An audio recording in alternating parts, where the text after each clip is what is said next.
like building up your business and like getting referrals and stuff like that. Mm-hmm. She actually connected me to a venture capitalist here.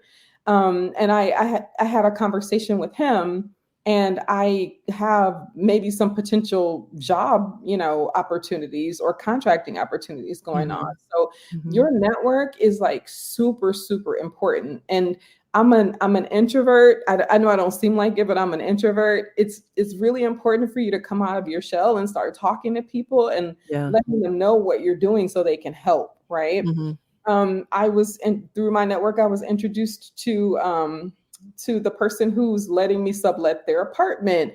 I've been connected to another woman who's lived here for 25 years, and we've been hanging out. We went to the Olympics together, like, so just building that, Amazing. yeah, building that community.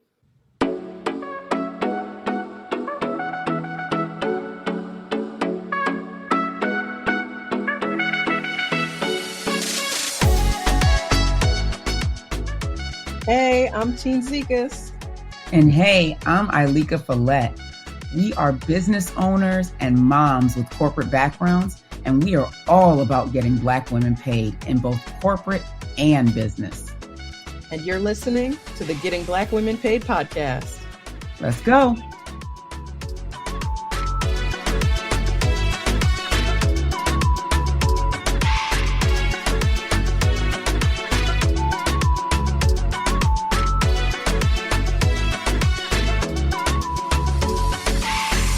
Hello and welcome back to the Getting Black Women Paid podcast. I am Teen Zekas, your pivot and pay strategist. My co-host Ilika is not with us today, but I did not leave you all hanging. We have a guest with us today who I am so excited to talk to.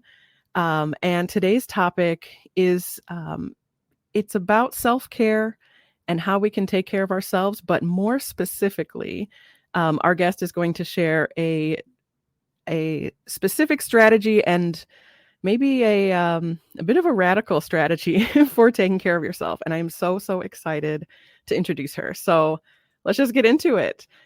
So I am thrilled to introduce you all to Chonda Saine. With 25 years of experience in the tech industry, she recently transitioned from a product management role with Visa Inc. to embark on a sabbatical in Paris, where she aims to rejuvenate and learn French. During this time, she is also focusing on expanding her business, Design Diva, which she founded in January 2024. Through Design Diva, she helps business owners gain a deeper understanding of their customers to create products that truly resonate with their needs and desires. And so I would love to welcome Miss Chonda Saine. Hello. Chonda, hello. Hello. How are you? I am great. I've been so excited to have this conversation. Yeah, me too. Thank you for inviting me. Absolutely. So you and I go way back. Mm-hmm. We met at, I believe, in 2022. Yeah. Yep. At Exodus Summit, I think. Right. Yes, at Exodus Summit. Yep. And for those who don't know, Exodus Summit is it's a fantastic annual online summit for Black women who want to move abroad. And I believe the year that I spoke 2 years there, but the first year was all about, how do you earn that move abroad money? Right. And so I was speaking on, how to earn the salary you deserve so that you can start saving up for that move abroad. But also the folks who run it, Miss Stephanie Perry and Rashida Dow, they also help Black women take sabbaticals. They do. Is something that you are intimately familiar with. Absolutely, yes. And so tell us just a little bit about, who you are, what you're doing right now, and how this whole sabbatical thing came about. Well, I usually tell people that I'm a recovering tech professional. Mm-hmm. I've been working, it seems like my entire life. Like I was just burnt out, you know what I mean? Just tired and exhausted, and the demands for companies are, in my opinion, a little, well, they're very overwhelming and kind of outdated, to be perfectly honest. Like I worked for a huge fintech, and our vacation, we got something like, I want to say like maybe 15 vacation days a year or something like that. Yep. That Yeah, sounds right. it's ridiculous, you know. Yeah. So I worked there for 2.5 years, and they management was constantly changing. They kept moving us around. Mhm. And then we would be under duress to kind of like pick up things very quickly so that we can produce in this other area. It was just Right. And kind prove of- yourself so you're not in the next line of cuts. Exactly. Mhm. That's Mhm. exactly right. And I was just like, okay, it's time. I can't do this anymore. So Yeah. so I started planning. I started planning my escape, and I just decided. I was like, I always wanted to live in Paris. I've got some money saved. Let's see what this looks like. And I was like, I'm Yeah. gonna go on sabbatical and just do my own thing for a while so I can rest really and kind of get back to my creative self, Mm. and do some things and up level with some things that I wanted to do. Right. Yeah. Yeah. Oh, that's amazing. And for folks who are joining us either on LinkedIn or sorry, on LinkedIn. I'm already excited about like how do we reach you? For those who are joining us on YouTube or who are listening to the podcast, when I hear you say I had some money saved, people are like, "What? So I just have to have thousands of dollars just ready to go?" Like how how did that come about? Like what are the preparations people need to be thinking about if they want to do something like this? Well, it really depends on the country, right? Like, I lived in Mexico. I lived in Mexico. Their requirements, well, when I started the process to live in Mexico, their requirements weren't as much as they were or as they are now, right? So Okay. when I first started the process, you needed to have at least, I think, 1,600 a month, because I lived in Mexico City. Mexico City is an expensive city. Like people think that Mexico is cheap. It is not. It depends on where you are, right? And when you say 1,600 a month, you mean like already in your account or that you're I, going to have that income? the income, Okay. coming in. Because I was employed at the time, I didn't really think about like what I needed. But I can tell you this. It was a mistake. Like looking back, it was a mistake to have that experience with a job because I had a huge supportive community. Rashida Dow lives in Mexico City. Yeah.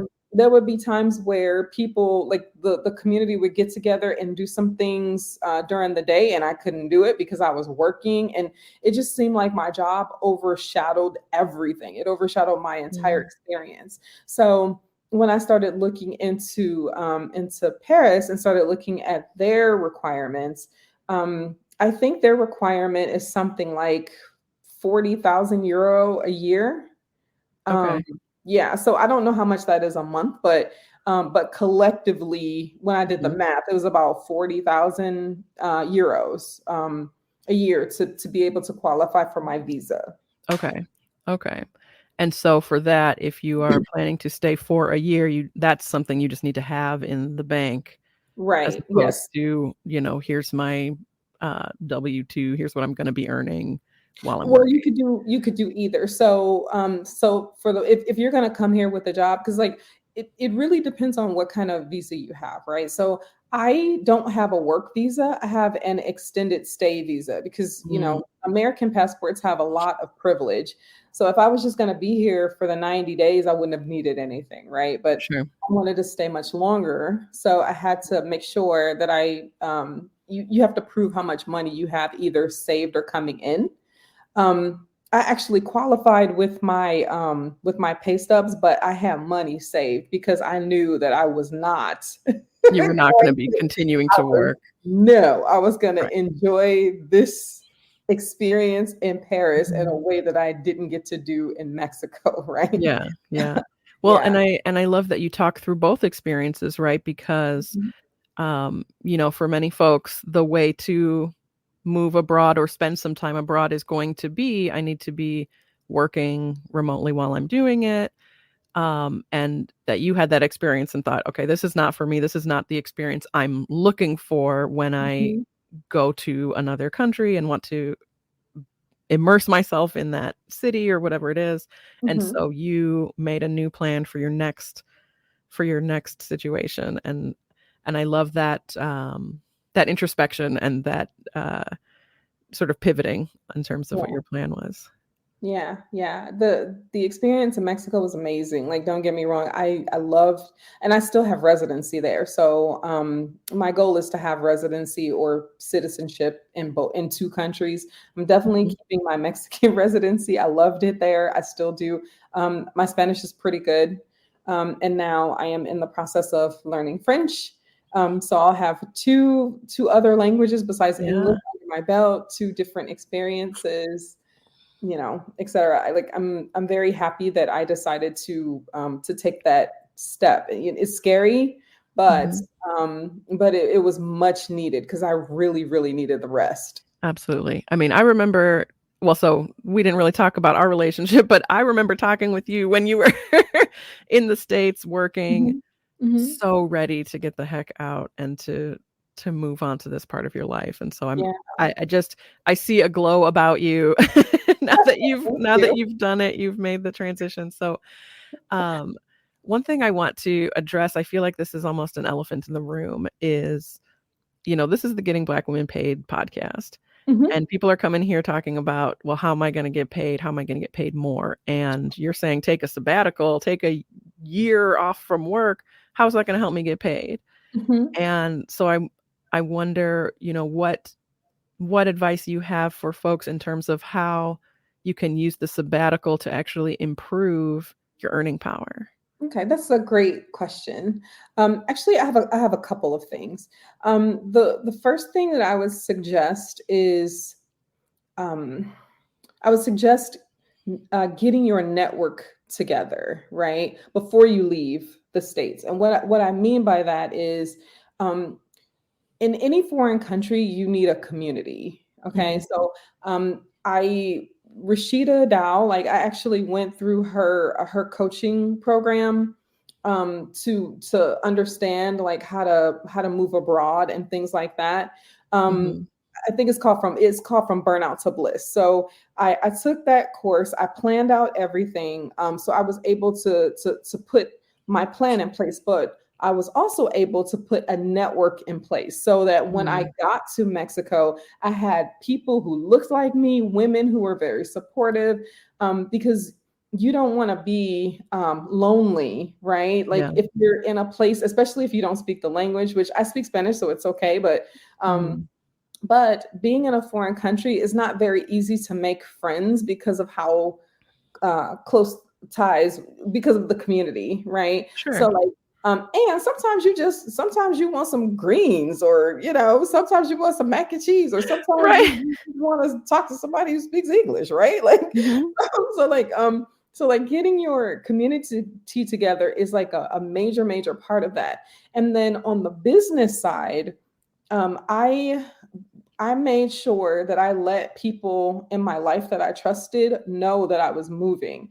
Like I belong to the Outliers project. That's one of my networks. When I told that community that I was moving to Paris, the people in the community started hitting me up. Hey, I know a person who can give you French lessons. Mm. I have this person who is not in Paris, but they're in your area that you can network with and have coffee, etc. On the business side, I took a course with Deb Bollinger. She has a course about like building up your business and like getting referrals and stuff like that. Mhm. She actually connected me to a venture capitalist here, and I had a conversation with him, and I have maybe some potential job, opportunities or contracting opportunities going on. So your network is like super, super important. And I'm an introvert. I know I don't seem like it, but I'm an introvert. It's really important for you to come out of your shell and start talking to people and Yeah. letting them know what you're doing so they can help, right?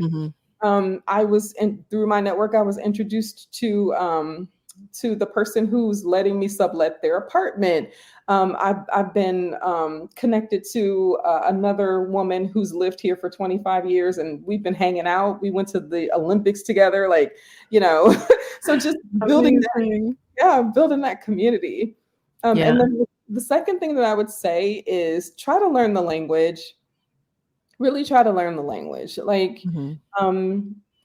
France in particular is a nationalist country. A lot of people here speak English, but they're not going to speak English, right? And if you want a job here, you have to speak the language, period. It really doesn't matter if the company, if the people in the company speak English, they want, French speaking people. So my first priority has been to learn the language, and I've been taking French lessons. I have an immersive course starting on Monday that I'm going to be going to in person here. So those two things to me are like crucial, like community, networking, and language skills. Absolutely. And then the next thing, as far as the leveling up, because I have more time now, I sat down, like I slept for like the first month. I'm not gonna lie, like I was just exhausted. but now that I'm rested and I've had a chance to kind of figure out like a clear path for my business. Right now I'm learning Swift, which is the language for the iPhone OS. So I can like build apps for companies, who kind of need that service, right? Like I've been doing a lot of design classes, a lot of typography classes, so that I can expand my business. So another thing that I've been doing is really up leveling my skills. So once I am able to speak French enough to get through like a job interview, then I can, I'll have like more opportunities, right? I can always work, a remote job in America, but if I want that French experience, or even if I want an entrepreneurial visa, right? Like I have to have a plan for how to do business here in the country. Right. Yeah. And so, what I'm hearing is, you are taking this sabbatical. Yes, you left your job as an employee. And now that you are there, you have time and energy and a network to help connect you with people. You're using this time to set yourself up well for whatever the next phase is going to be. Exactly. So folks who are thinking about this as saying like, how is, taking a year or 6 months or what have you off of having that income, how is that going to help me get paid? Right? That some of that might be, this is the time to take those courses. This is the time to learn those skills or make those connections where maybe it's a career pivot you're planning, or, if it isn't starting your own business, right? But there are so many things you can be doing that are exponentially harder to do while you are employed in a job that is exhausting and draining. Oh, absolutely. Absolutely. There's no way I would have been able to do this had I not just set aside the time, because you know how jobs are, right? Like there's always something. There's always some deadline. There's always sometimes you have to work, after hours, and jobs these days are so stressful. Like you don't get proper rest. You don't get proper sleep. Like you don't, you know what I mean? Like your body isn't rested well enough to make like these informed decisions, right? Like I couldn't even think straight in the States. And then for a lot of us, it's even when you're sleeping, you're having nightmares about your job, right? Oh my gosh, yes. It's all consuming. It's so funny because Ailika and I actually recently recorded an episode about doing both, right? About how can you have a job and run your business. And it is absolutely possible. And it's not for everyone.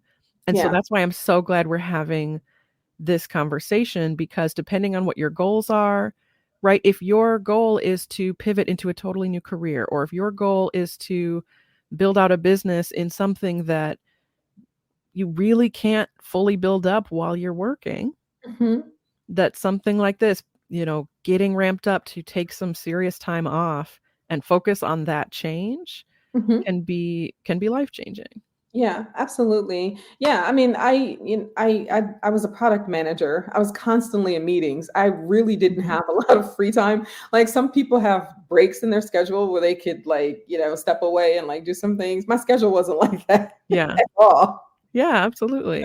And for so many of us too, we've got responsibilities in other areas of our lives, right? It's not once I'm done with, if it's 9 to 5, now everything from that point on is all for me and my business. And it's like, no, we got to figure out food and exercise and maybe families and all kinds of things. And so you have, intentionally carved out this time for yourself and for what you want to intentionally move towards next. And I think that is so admirable.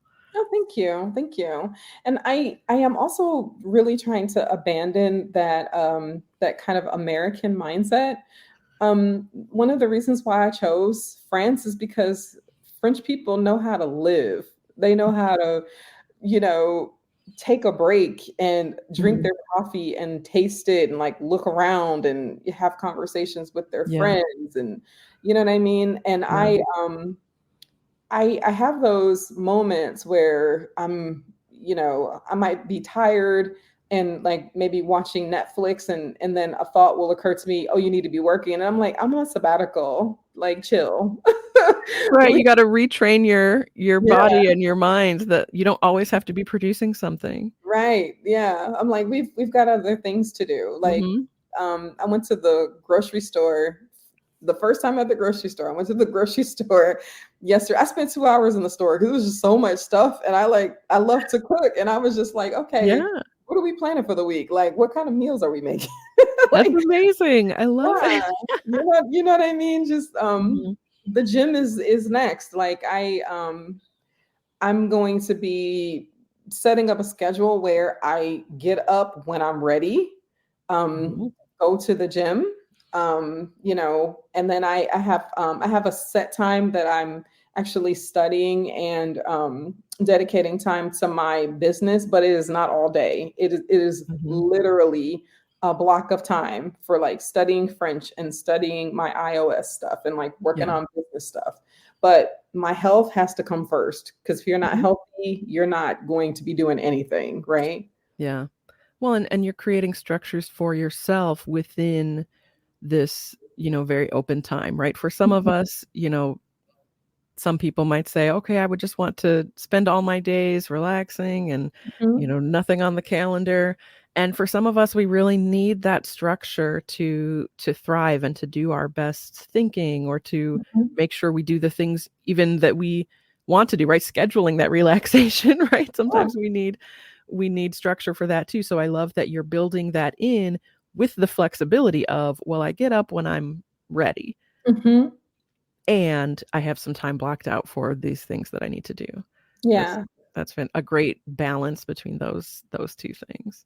Yeah. And it's coming along. And I just decided that I'm gonna say yes to things. Like, if one of my friends here calls me and says, hey, do you want to do XYZ? Yep. Like, what time do I need to be there? Like, what's the dress code? Right. Those are the questions. Yeah. Like, I'm not, because I had to sacrifice so much in Mexico. You know what I mean? I was like, this is my time. This is my time. So when my friend called me and said, I've got tickets to the Olympics, I'm like, yeah. Right. Where we going? Sign me up. I love it. I love it. Oh, that's fantastic. And one of the things you mentioned was, getting out of the mindset of the US and that people there know how to live. And you reminded me, I don't remember who it was. It might have been Stephanie Perry, but someone was saying Mhm. that they were living somewhere outside of the US and realized that it's only here in the US that their first question to you is, well, what do you do? And they mean, what do you do for capitalism, right? Like, what is your job? How do you contribute to capitalism? Yeah. And that she had been talking with someone, she had a friend for months. And then at some point she needed some like medical thing. And her friend was like, oh, well, I'm a registered nurse. And she's like, oh, like that had just never come up because we were just talking about other stuff. Like there's other stuff in your life Mhm. other than what your job is. And that is just such a mentality that that we don't have in the US. Yeah, because it's a different mindset. Like Mhm. in the US, it's what you do is who you are, Yes. right? So, but if you're outside of the US, that is not true. Like here, it is considered rude to talk shop when you're conversing with your friends and stuff like that. Like Mhm. you don't, those are things that you don't do because no one cares about work, right? Like Right. they're trying to they're trying to have a good time and relax. You know what I Yeah. mean? Yeah. Oh, that's incredible. So I'm wondering, for me, I'm going back to the logistics, right? So if someone is listening to this and they say, okay, that sounds great for you, but I don't have money saved up. I don't have a plan. Like, where do I start if I want to be able to take some time away from my job, or especially if I want to move abroad? Like, what are the steps people need to be thinking about? How do we start saving? What do you suggest? Yeah, I would recommend. I personally did two things. In the Exodus Summit community, Rashida has a program called Burnout to Bliss. I did that program. Mhm. I moved to Mexico in under a year. Like Wow. the plan is that detailed, right? Mhm. So like I was able to like sell my house, like do all these things and get to Mexico in under a year. Wow. Um, Adelia, the picky girl travels the world. I've taken a couple of her finance courses, and is all of these things are very affordable, right? Mhm. But Rashida specializes in finding money for people because like a lot of people have like old 401ks laying around like this that, and the other. Like she's the person who was like, okay, what do you have? Like lay it all out because we're gonna Right. find money for you.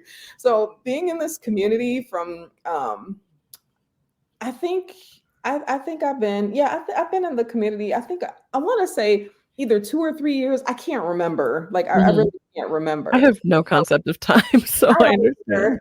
I don't either, to be perfectly honest. but Mhm. um, but yeah, moving to Mexico was easier because I had a job. I had income coming in. Right. But when I decided that I was taking a sabbatical, I like really looked around, grabbed like got my finances in order, like Mhm. really figured out like how much money I needed and what I could live on, etc. But I was able to do that from taking these courses. Does that make Yeah. sense? I don't think I would have been even in a space to think like that, Yeah. right? Yeah. You can also, I mean, some people's jobs offer a sabbatical. Like I did work for a Mhm. company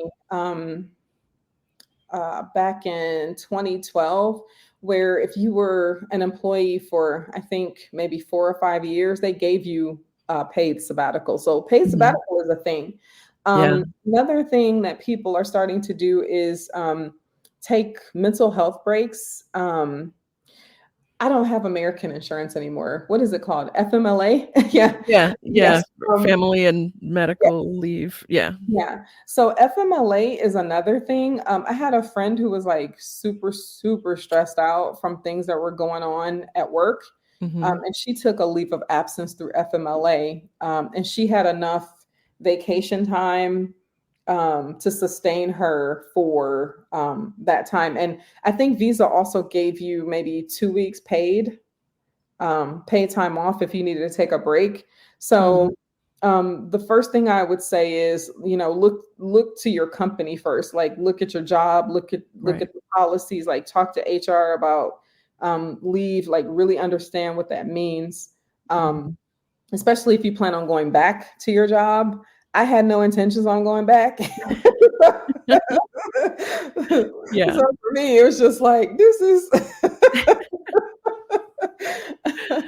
Yeah. No, that's really helpful. And I think maybe when I'm going through editing, I'll go back and all the resources you mentioned, I'll see if we can link those too, because I know we've mentioned Stephanie and Rashida a ton of times, but you also mentioned a lot of other fantastic resources. So I'll see if I can link all those in the description so folks can get started, because as you said, most of us don't have the mindset of, okay, well, like, what are all of my assets and how do I leverage those? Or, how do I know how much I will need for 6 months or for a year? And so, actually taking the courses, like having the resources to help you get into that mindset and to let you know what you don't know, right? What are the things that I haven't thought of? Oh, I don't even know how to get an extended day visa or extended stay visa, or, whatever those things are, that finding the resources to get you into the mindset and people who have done it and can help you along the way. Oh, absolutely. And you don't have to, your sabbatical doesn't have to be as extreme as mine. Like I planned a year. I was like, I need a year, but yours could be 2 months. It could be 3 months. It could be 6 months. It doesn't have to be in Europe or Mexico. If you go to Southeast Asia, like if I took the amount of money that I had saved to Southeast Asia, I could probably live there for 3 years without working. Right. So it really just depends on where you are. And I think I mentioned that before. Like, really, really think about like how much money you have and how much budget you can realistically, right? You need to kind of sustain yourself. And like I said, I have a friend right now who lives in Southeast Asia, and we joke about it because she came from Southeast Asia to France, and I came here for my birthday last year, and we were joking because I was like, well, the peso is not the euro, and she said the same thing, right? Right. I'm like, well, 50 pesos is not the same thing as 50 euros. And we were laughing because she said, oh yeah, she goes, I totally understand. That happened to me. Yeah.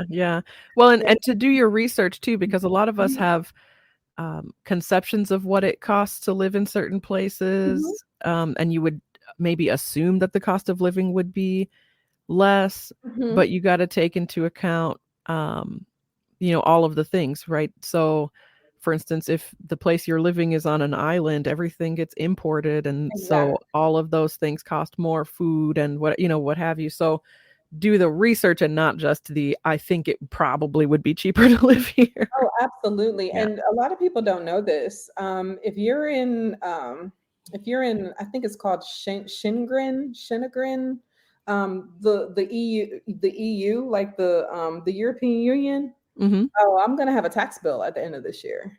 You have to pay taxes if you're here. It doesn't matter. You have to pay taxes if you're here. Yeah.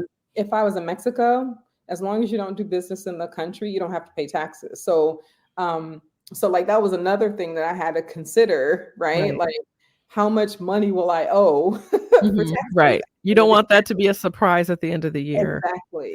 Exactly. Yeah. Well, I feel like my big takeaways from this conversation have been to think about whether, if something like a sabbatical sounds compelling to you, if there is some reason you would like time away from work or time to focus on your business or career pivot, to first start with, what's my network? How do I build out my network? How do I learn more, right? What resources can I have within my company, right? Are there options for a paid sabbatical? Are there options for medical leave, etc. Mhm. And what are the resources I need beyond that, right? If I am trying to go internationally, who do I talk to about what I don't know, right? All the things Right. to consider. Is there going to be a big tax bill at the end of the year that I had no idea existed, right? Exactly. And so it's do your research, figure out what your resources are, and start learning, right? Mhm. Start learning about what the steps are going to be, and then do the work to put those things into practice, right? You sold your house, you saved that money, and then you made it happen. And now Yeah. it's happening. Yeah. Yeah. Yeah. And I really do like France. I may not stay. I love Paris because it's Paris, right? But most likely, if I stay here longer than a year, I'll probably end up living in Lyon, which is more southern. It's not the south of France, but it's more southern than Paris. It's about Okay. maybe 2 hours away from here. But it's next to Switzerland, and that's where the tech jobs are. I'm a tech professional, Mm. and if you get employed through a Swiss company, they'll pay more than they will in France, but they also Okay. speak French. So there's a big advantage to Mhm. learning the language, right? Yeah. Yeah. Oh, that's cool. So it may be the case after a year that you are working in tech through a company based out of Switzerland, but you're still in France, Mm-hmm. living your best life. Yep. And you are currently building up your skills Yes. to be able to make that happen if that's what you decide to do. That's right. Yeah. Yeah. Because I think that I have some contracting opportunities here, Yeah. which will help with the visa situation. It'll help on all fronts. So Yeah. yeah. Oh, that's amazing. And Mhm. I know we really only talked about it briefly, but the work you do with Design Diva Mhm. is fantastic. We actually worked together to work on my website, which unfortunately for technical issues unrelated to you, I have not yet implemented your designs, but I just wanted to give you a shout out because you asked so many thoughtful questions to really get at the essence of my personality and my Mhm. brand. And I loved how intentional you were about your approach to design work. And I'm wondering, if folks are interested in talking with you, how can they find you? Oh, well, first of all, thank you very much. It was a pleasure. It was a pleasure working with you always. You can reach out to me on LinkedIn. Um, I my Instagram account is more for like playful things, right? Like, yeah. But you could reach out to me, Design Diva Consulting on Instagram. But for things like for questions or for questions about like business stuff, please reach out to me on LinkedIn. I just did a post. About things that I've learned while living in Paris, and it's pretty popular. Like it's gotten up to almost 1,000 impressions so far. Okay. Yeah, so That's I'm awesome. starting. Yeah, like I have a presence on LinkedIn, but I'm starting to post more now that I have time. Right. Yeah. Right. That whole time thing. Absolutely. Mhm. Oh, fantastic. Well, thank you again for joining us, for sharing your story. I am so inspired by the way that you have chosen to take care of yourself and set yourself up well for whatever is next. You've opened yourself to so many possibilities, and I hope that our listeners are as inspired as I am. Oh, thank you. Thanks for having me. Absolutely. Well, and thank you to everyone for joining us and for being a part of this conversation. And we will see you in the next one. Hey, thanks for listening to the Getting Black Women Paid podcast. If you want to hear more episodes like this one, subscribe wherever you're listening now. And if you loved what you heard, be sure to leave us a review. And make sure you share the podcast with incredible Black women in your life so we can continue getting Black women paid. All right, we'll see you in the next one.